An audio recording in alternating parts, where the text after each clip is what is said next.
The room is filled with the delicious smell of meat cooking. Empty plates are visible. "I started eating because you were late," says Mary with a smile.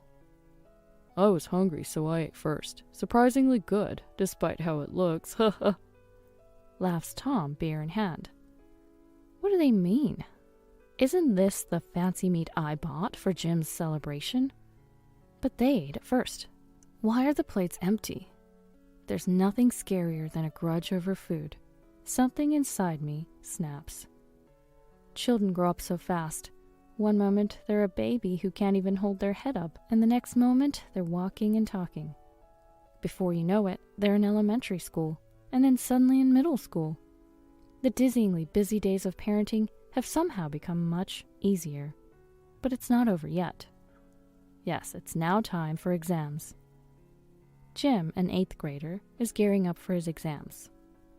I'm Rola, a working mom who has just hit her 40s. Jim goes to cram school every day and spends his nights holed up in his room focusing on his studies.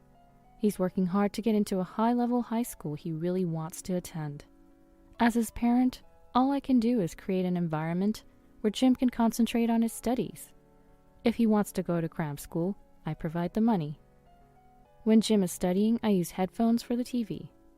If he's studying late, I make him a late-night snack. Conversations with Tom and Mary are in whispers. With Mary, who's hard of hearing, we communicate with gestures. "There's no toilet paper left." "I'll get some." For this, Mary points to the toilet and mimics the shape of toilet paper with her hands. Then I point to the shelf and toilet, nodding in response. Sometimes our gestures are so misunderstood we look like dancers or chickens. But no one's watching, so it doesn't matter. When Jim occasionally comes out of his room and sees us, "What are you doing?" he asks with a cold look. I just laugh it off. Dealing with a teenager and a student preparing for exams can be tricky. I try to be considerate, but there are those who mess it all up. Tom and Mary. Neither of them are bad people at their core, but it's hard to call them good either. They just don't get it. They cooperate with the gesture-based communication, but no matter how many times I tell them, they won't stop doing one thing. And that's sneaking food. It's not just a little bit, because we're family. Their behavior is excessive. "Hey, do you know where my yogurt went?" Jim asks, coming home from cram school and opening the fridge, looking puzzled. "That's the one you bought with your allowance, right? Is it not there?" "I definitely put it here, but it's not here. That's strange." "Oh, maybe I ate it." After a shower, Tom, with a towel over his shoulders, says this to a puzzled Jim. "What? I bought it and put it in the fridge. You saw it too, Dad." "I just really wanted some yogurt, you know. It's okay. I'll buy more tomorrow." "I want to eat it now, not tomorrow." Jim, angry, goes back to his room while Tom watches him with a laugh. Of course, Tom didn't buy yogurt the next day. Another day, I call out to Jim, who comes out of his room for a break. "There's a sandwich on the table for you. Eat up." "Thanks, I'm starving. Where is it?" "It's on the table. Wait, is it not there?" As I check the table, the sandwich that was supposed to be there is indeed missing. "Oh, sorry, I ate it." Mary's voice comes from behind me. I turn around in surprise, and there she is, smiling innocently. "Mary, I told you that was Jim's snack for the night, didn't I?" "Yeah, I know, but I was just so hungry. Rolla, can you make another one?" Mary asks without any hint of apology and returns to her room. I think to myself, shouldn't the person who ate it make another one, or at least prepare their own? Such things are a daily occurrence. Every day something gets eaten by Tom or Mary, even if it's labeled with a name or a note. Tom offers a casual apology with a sorry. Mary just laughs it off with a couldn't help it. Jim and I are exasperated with these two. It's somewhat forgivable if it's just a little something, but it's more serious when they eat things meant for the next day. Like lunch. I work and mornings are hectic, so I prepare a lunch the night before to just pack it in the morning. Knowing Tom and Mary's behavior, I always put a big "do not eat" note on the Tupperware containing the lunch. But it's been eaten again. They eat it anyway, those gluttonous two. Why do you eat it when it's clearly marked for the lunchbox? I don't know, maybe Mom. Don't talk with Caesar dressing on your lips. The Caesar salad is completely gone. Come on, Rolla, no need to get so mad. It's just a Caesar salad, right, Tom? Mary, maybe say that after you wipe the chicken off your cheek. There's nothing left for the main dish. Such incidents really frustrate me in the busy mornings. Even I start speaking harshly, but Tom and Mary don't seem to like that. What's with that tone? I'm buying the ingredients with my money, right? What's wrong with me eating it? That's Tom. The grocery money comes from my part-time job. And me. I'm paying for everything else, so it's the same as paying for groceries, right? Tom said. But your lunch boxes won't have anything in them, I retort. Just make something up, it's not that hard. Tom says back. There's no way I can do that when I don't have time, I explain. Mary joined our argument, naturally defending Tom. In the old days, I used to get up early and work hard to make packed lunches. You're trying to get away with making something cold for Tom and my grandson. I'm telling you that's not good. You should be thanking me. What should I be thankful for? I'm working and don't have time, I say back. Are you mocking me for being a housewife? What a terrible daughter-in-law, Mary said. How does it come to that? I'm doing my best in my own way. Please don't get in my way. No matter what I say, Tom and Mary just don't understand. They both just get annoyingly angry. And the next day, the make-ahead meals are gone again. Frankly, I couldn't care less about Tom's lunch. Tom's an adult and earns his own money, so he should be able to handle lunch. But it's different for Jim. I want to provide Jim, busy with exams, with the most delicious, nutritious, and filling lunches possible. Yet those two trample on my feelings. Doesn't Mary care for her grandson, Jim? I can't stand it. Sorry, Jim, can you buy something on your own? Did Dad and Grandma eat it again? They're hopeless. Yeah. I returned a wry smile to Jim, who was irritable from teenage rebellion and studying for exams, and seemed more sensible than them. Tom and Mary never change. No matter what I say or how I plead or get angry, they just keep eating. They say they prefer my cooking over the snacks I bought for them. It makes no sense. I was getting tired of the daily battles with Tom and Mary. Then, finally, a ray of light shone on our home. Jim passed his first choice high school. Congratulations, Jim. You did so well. Hey, don't cry, Mom. Jim was taken aback as I started crying with happiness when I saw the list of successful candidates on the computer screen. Even as he said that, he was grinning, clearly happy. He worked so hard. The effort of making fake sandwiches to escape from Tom and Mary was worth it. Or rather, they got tired of the sandwiches I made for them and ended up finding and devouring Jim's hidden portion too. I was really furious. Once driven to desperation, I made so much food that they couldn't possibly finish it, only to find them full the next morning. Tom is one thing, but it's amazing how much Mary can eat at her age. It's either sheer stubbornness or determination. Well done, Jim, for persevering through all these hurdles. Jim, you did great. Mary, who had been quite the nuisance, seemed genuinely happy about her grandson's success, tears of joy in her eyes. Give me back my sandwich. There are grudges, sure, but let's forget those today. It's a day to celebrate. What do you want to eat to celebrate, Jim? Meat? Such a boyish response. Well, it's his favorite after all. Boys and their meat. All right then. I just got paid yesterday. Okay, let's splurge today. I'm off to shop. I sent a message to Tom and hurried out to shop. Splurged on prime beef. First time buying it at a specialty store. Well, prime beef is expensive. I've only ever had no-name domestic beef before. The sight of the red and white marbling makes my mouth water. But the prime beef is just for Jim. Tom and Mary get the no-name domestic, and I get the cheap imported kind. Can't help it, that's our financial situation. Cooking such good meat was nerve-wracking. First, I finished preparing the salad and soup. Then Tom came home. I'm home. That smells good. Welcome home. Sadly, the prime beef is only for Jim. What? None for us? Our budget doesn't allow for it. You and Mary get domestic. I'm even having cheaper meat, so bear with it.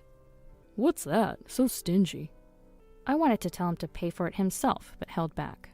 Didn't want to spoil the celebratory mood, because of Tom. Just as I was about to cook the meat, Tom had another demand. If I can't have good meat, at least give me a decent beer. We only have cheap beer at home. Sorry, didn't buy any. What? At least you could have bought that. I'll pay, go get it. Now? What's the point if I can't have it with the meat? All right. Didn't want any argument to ruin the atmosphere, so reluctantly I went to buy it. Then, Mom, I'll go too. Want some snacks for after the meal? Jim said, joining me. Shall I go buy them? No, I want to pick them myself.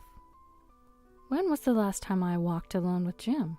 His face seemed unusually gentle, perhaps relieved after his exams.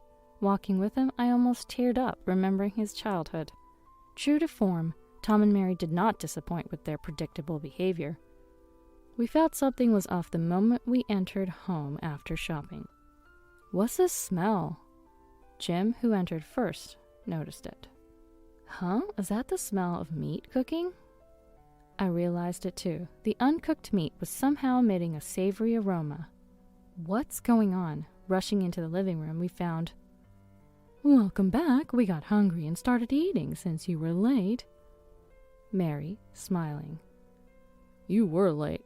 We got hungry and started eating first. There's some weird-looking meat, but despite its looks, it was surprisingly tasty, haha. Tom said, laughing with a cheap beer in hand. Who was it that wanted a decent beer again? And there in the kitchen was an empty tray, every piece of meat gone. The prime beef, the domestic, and the cheap meat. The table was a mess of scattered food. Plates left with nothing but the delicious smell. Did you eat it all? Huh? No way. That wasn't enough for all of us, right? We ate our share, so you guys should eat up too. I don't know where it is, though. Exactly. Hurry up. Poor Jim must be hungry, right? Our sweet grandchild is starving. Go cook some meat for him. We only found our portion in the fridge. Don't know where yours is. What is this? What kind of joke is this? This is too much. This is a celebration for Jim. Jim, who worked hard on his exams. This is just cruel.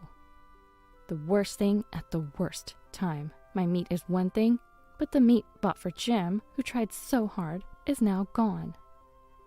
Tears welled up in my eyes from this terrible act. I can't take it anymore. I've reached my limit. I don't care anymore. I'm about to explode. Just as I was about to speak out. Enough is enough. It wasn't me. A low male voice from behind me. It was Jim. Jim? Surprised, I called out to him and he pushed past me, standing in front of Tom and Mary. Enough, you two! He yelled. Jim, that's no way to talk to your dad and me, is it? Shut up. How can glutens like you be my parents? Whoa. Hey, next to nothing, Dad. Huh? Next to nothing, Dad? You talking to me? Who else could it be? Whoa. Jim had never been this rebellious. Was he not still a good kid? Tom and Mary were pale with shock at Jim's unexpected outburst. Sit down there. Huh? On the floor? Both of you, sit there. Okay. Startled, they sat on the floor Jim pointed to. The floor must be uncomfortable.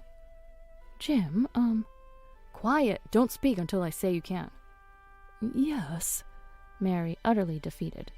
Dad, first, I want to know what happened today. Well, you passed your high school entrance exams. That's right. And what was for dinner? Oh, steak? That's right. And which meat did you eat, Dad? Foreign, I guess. Then what's this? The tray from the kitchen with the meat. Look, it's labeled. What does it say? Huh? What does it say? Read it. Yeah, prime beef. Jim's voice, deepened by puberty, was very commanding. Tom answered, straightening his back for some reason. Couldn't you read it? Huh? What, Jim? You couldn't read this? You can read it now, but you couldn't before eating? You knew, didn't you?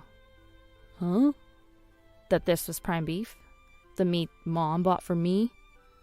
You knew, right? Yes, I knew. Grandma, was it good? Huh, Jim? Was the prime beef tasty? Was my meat good? Tender enough for an elderly grandma to eat easily, right? Well, I don't know. You're still young to not remember. It was tender and delicious. I was dumbfounded by Jim, yelling with a flushed face, and Tom and Mary's faces were ashen. Well, yeah, when the reward for hard work is eaten like that, I guess there were years of pent-up resentment. It must have been like a sudden explosion. Jim, still shaking from his shouting, said in a low voice again, "Come here." Huh? Tom asked again, unable to hear clearly. Jim, lifting his face, glared at Tom. Tears welled up in his eyes. He really wanted that meat.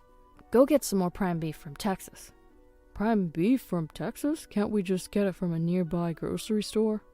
The grudge of food is fearsome. Buy enough prime beef for me and Mom, from the source, or I'll never speak to you again. Forget about me taking care of you when you're older. Huh? But Jim... Grandma, too. You're strangers to me now. Jim, don't. If you don't like that, go buy it. Quickly. Go. Oh. Go buy it. Understood. The greedy parents jumped up with pale faces and dashed out like in a cartoon. Are butchers even open at this hour? Oh, wait, that's not the problem here.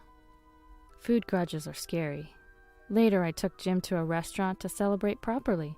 Before Jim's school entrance ceremony, we left our house. We moved to my parents' place, closer to his high school. The old house was an hour's drive away, but it's a bike ride from my parents. After telling my parents what happened, they gladly took us in, considering it better for Jim's education. I transferred to a different branch of my company near my parents' house. Now Jim goes to high school happily every day. He's glad his food isn't disappearing at home. It must have been a lot of stress. For me, too. Thinking about it makes me tear up. As for Tom and Mary, they didn't actually go to the source, but did buy prime beef.